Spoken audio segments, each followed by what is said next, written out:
one of the most important guitars in my life. This guitar taught me many lessons, many things. This is a Santos Hernandez, 1932.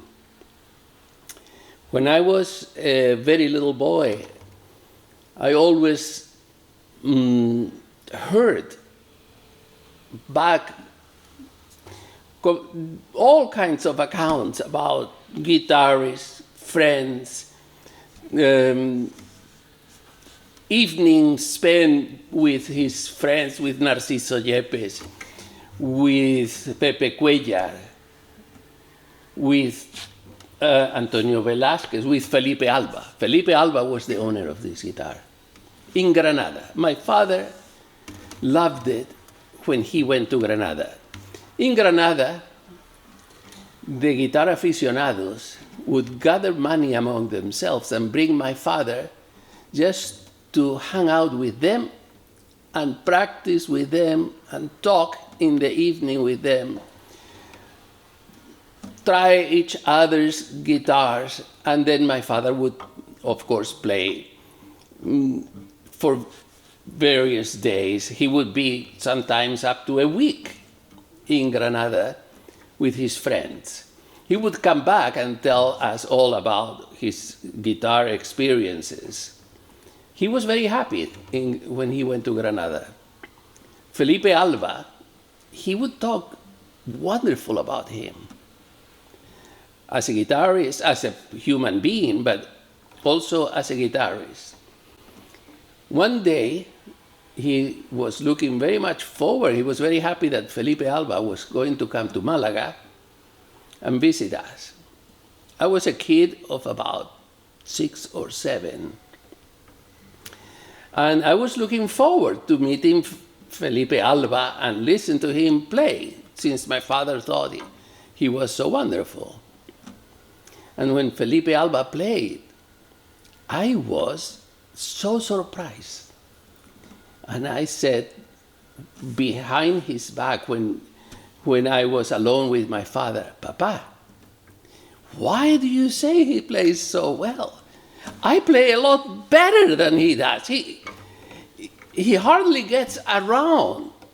And he says, you didn't hear the sweetness that came out of his thumb. That was an incredibly important lesson for me.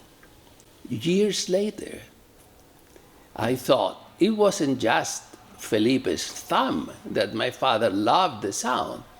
It was the sound of Felipe's thumb on his Santos Hernandez, on this guitar. Santos had built my father a guitar in 1941 or 42, bought to him by the aficionados, by the guitar lovers of Sevilla.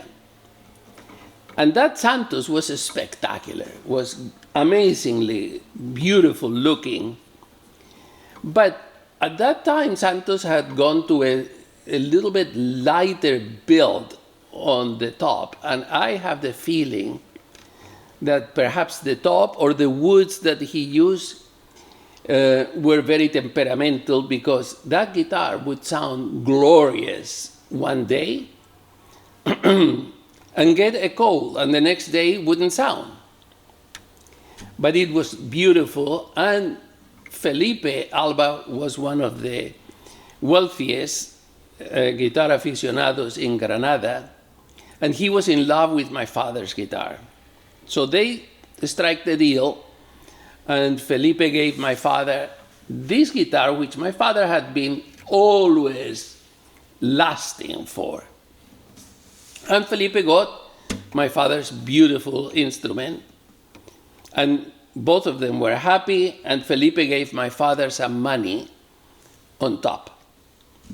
This became the concert instrument of my father.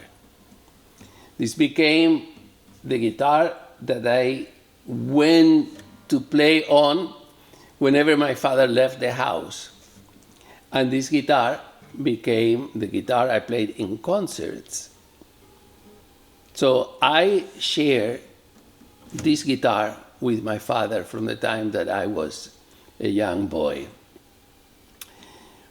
One day, when I was 14 years old, well, let me say one more thing, because this guitar needs quite a bit of story. This guitar was sold by my father together with his 1954 Hermann Hauser to buy the airline tickets, to secretly buy the airline tickets for the family to fly in 1957 to the United States, to immigrate to the United States. We didn't have the money to buy the tickets, so the two guitars were sold and paid for those tickets. We came to the United States, farther forward, 3 years or so, 1961, 1962, we are playing concerts, we have a big career, the quartet has become a big success. And what is one of the first thing my father wants to do? Recuperate his guitars. So he bought both. He bought back the Santos. He called the person who owned it, and actually the gentleman who had bought it had died, and his widow sold my father this guitar. I remember going with him, with my father, and Celine, my father and I went to pick it up, and we were completely overjoyed. I wanted this guitar. This is part of my life. And then, but my father kept it. Farther forward, when my father passed away, it goes to Celine in the division of the will. But one day, we were sitting around, and I had just gotten the 1936 Hermann Hauser that was made and belonged and was played by Abel Carlevaro.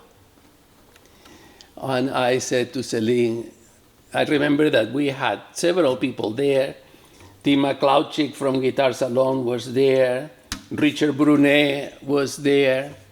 And I said, Celine, let's do a deal.